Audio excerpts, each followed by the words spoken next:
Namaste, Ma. Namaste. Thank you. Yes. So how was my life? How did I come to Osho? Before that, your life. Before that, I was living in Brazil. I was around 16, 17 years old, and we started attending some camps. Osho camps. Osho camps. Some people would come and say, okay, come for the Sunday. We have a dynamic and we have Ma Dharm and we have something. And I just jumped in. Okay. I didn't know what was all of that about. But I had this very good feeling of this very happy people, a lot of joy. I could see this energy flowing around and everybody was so joyful. And I said, I just go. And I didn't understand why to jump and say who. And didn't understand anything, but it was so good. So I just joined and we started the journey from there. And your education was over already? I was at that time leaving school and starting university. Okay. So my mother was working and she was also going through some moment in her life that she was choosing actually to go deeper in this path. So we started attending the camps, the programs, and we heard, that time was not like now. We had no mobiles, no internet, Yeah. So someone would come with a tape. Or I remember the first book around was the Orange Book that we had translation in Portuguese. And whomsoever had that book was like, oh my God, can I see? Can I touch? Can I? So it was not that easy to reach his words or, but energy was there fully. Mm-hmm. So whomsoever was ready, he would catch. Okay. Bring in. And so it was not that easy to go to the US or to have this. So it was not something we would say, okay, let's go to Pune or let's go to the US to the ranch. But we were there and enjoying and getting the news a little bit, after the things happen. So in I think it was 85 that he left. For the World Tour. So one morning I'm at home. It was a weekday, and someone calls landline. We only had landline, and the person says, "Bhagwan is in Rio." Yeah? In Rio, Okay. Rio de Janeiro, Okay. and no, really, he's in Rio. So we started mobilizing the whole community, everybody that we knew, and who has a car, who can go. Call the office, say I'm sick, I'm not going to work, I'm not going to school. And we organized to like a little caravan to drive 500 kilometers and go to Rio and meet Bhagwan finally. By the time we were ready, someone calls from Rio and says, he left. Okay. Oh no, we were like, oh my God, so disappointed. Okay. And we didn't know where he was going, nobody knew. And then finally he left to Uruguay, next country, and where he delivered the beautiful Path of the Mystic, so beautiful. So unfortunately I didn't have the chance to meet him personally, but the call was very strong, very, very strong, always. And not easy, like not straight journey, like jumping in and out. I had this a time of avoiding, I don't want, and it's not for me. And I would be studying and abroad and sometimes going through some crisis in my life. And my mother would say, you know what? I heard there is a nice Osho center just nearby, 1 hour, 2 hours. No, Mom, I don't want. Okay. So I tried to escape him, but love was too much there. So eventually I had to come back. Yes. So when did you took sannyas?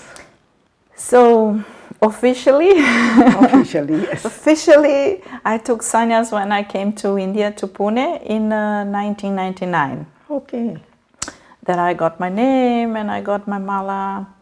And then I stayed 4 years in India straight. I got a 5 years visa, and I was really living there, enjoying the Buddha field and enjoying these courses and white robe and all the therapies, everything. It was really beautiful time going to Samadhi, and it was really nice.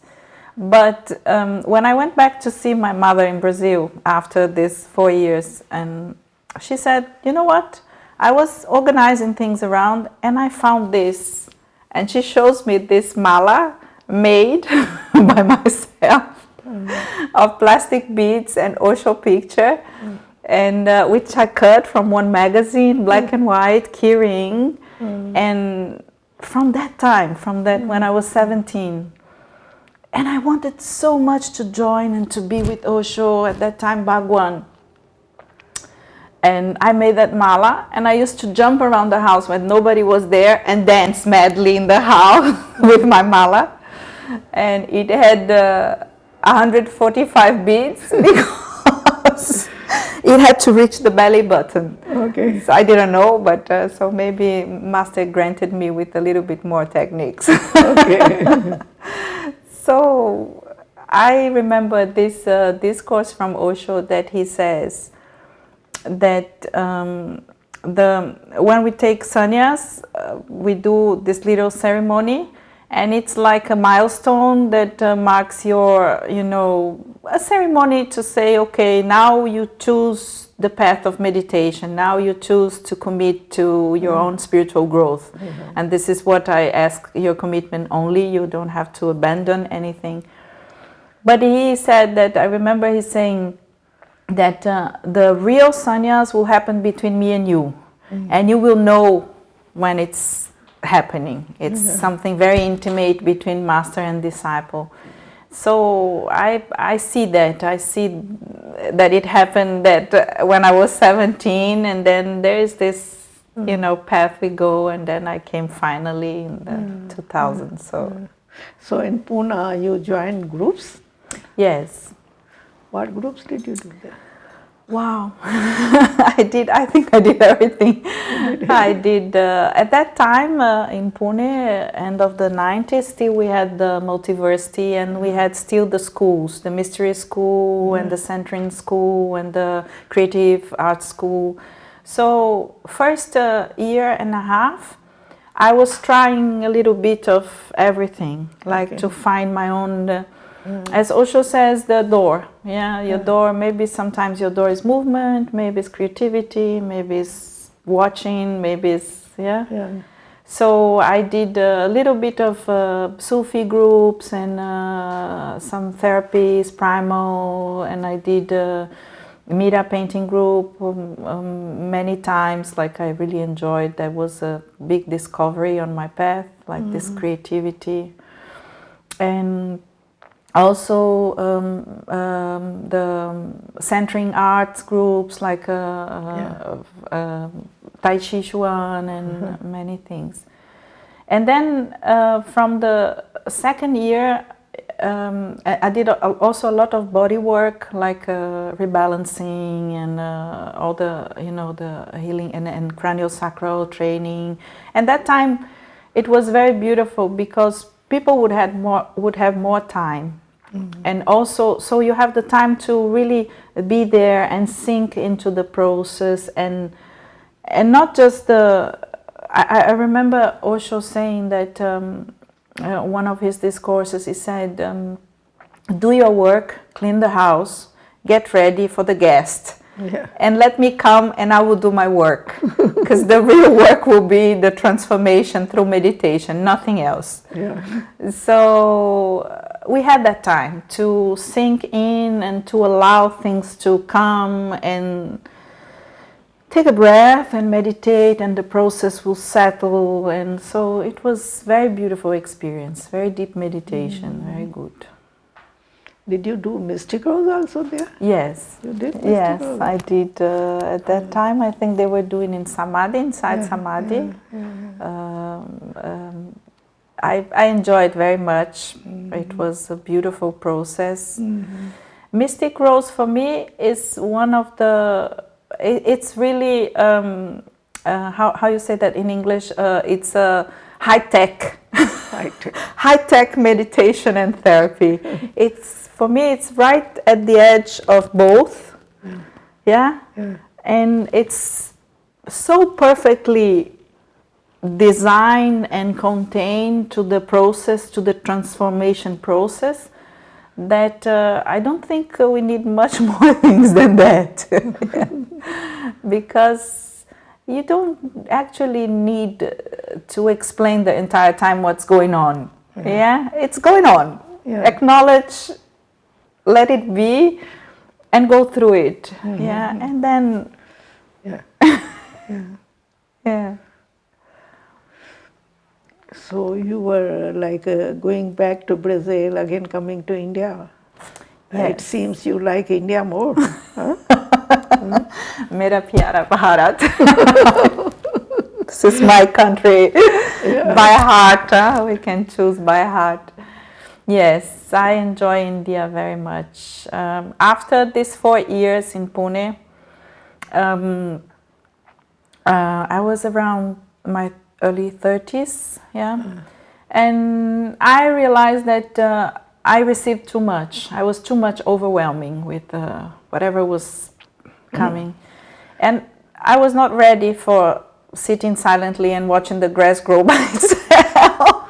I had a lot of energy. I had to, and so I said to my partner, I said, "Look, I need to go back. I need to I need to give this back to the world. I need to be there. I need to, and also I think I need to see if it's true, if it's there, if this thing, this meditation, this, if it's okay to be in the marketplace, if it's okay to deal with the real situations, not in this contained."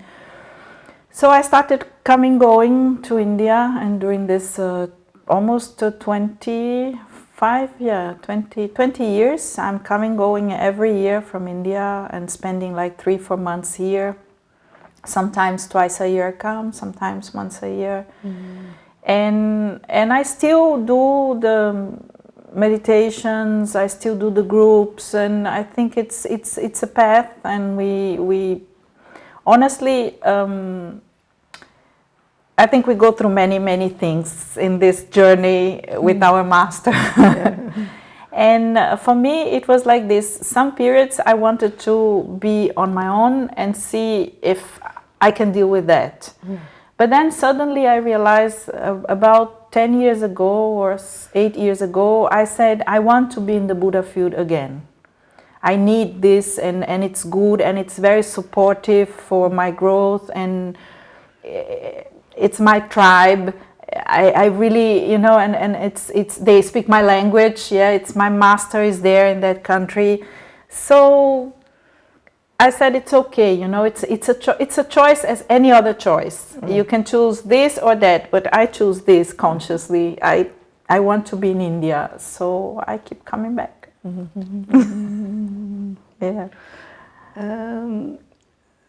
You didn't meet Osho personally in body, so you feel heart connection with him. You said you went to Samadhi to meditate. How was your experience about being with the master when he's not in the body? Yes. Beginning, it was very much, the beginning was very much a heart connection, as I said. I didn't understand what he was talking about, but it was very much inside my heart.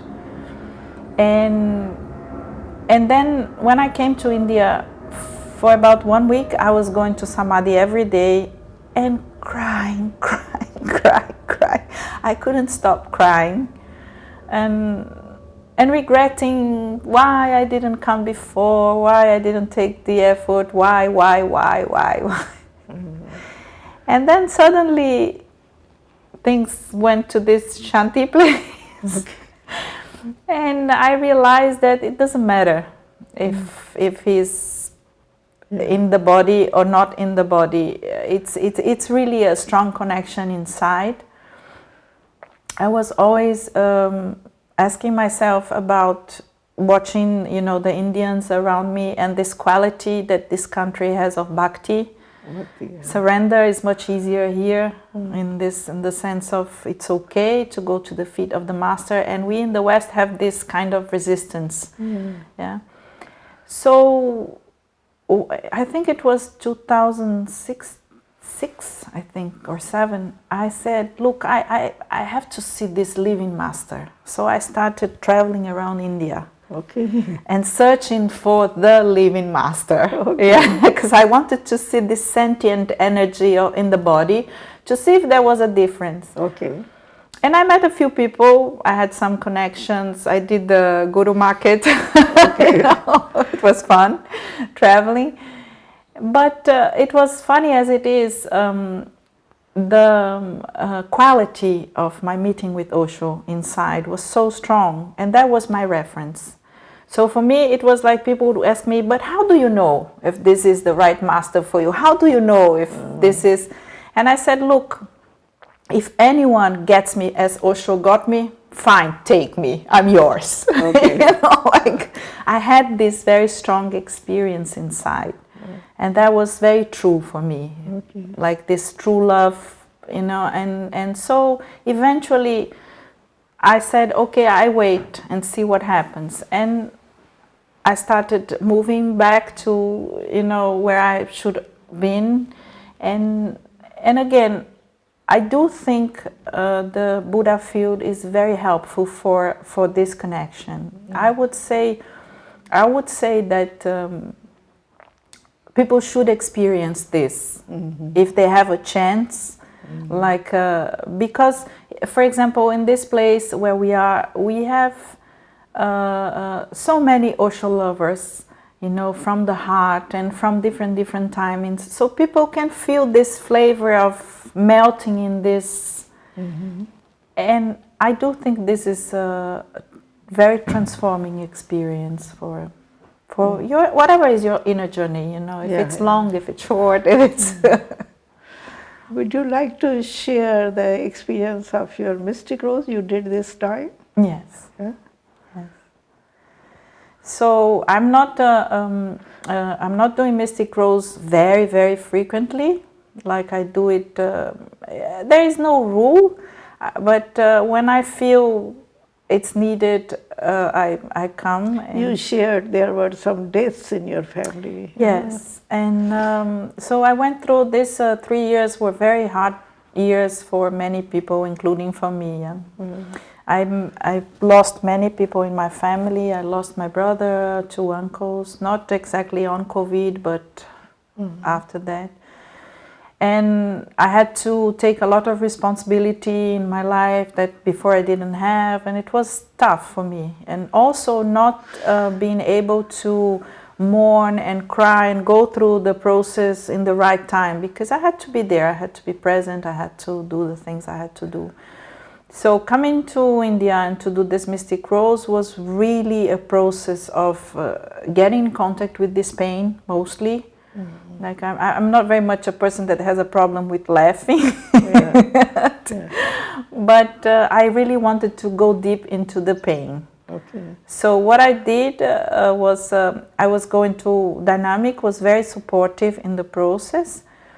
And I was crying in Dynamic because it was too much for me. Coming to India after 3 years and missing so much and all these people dying around me.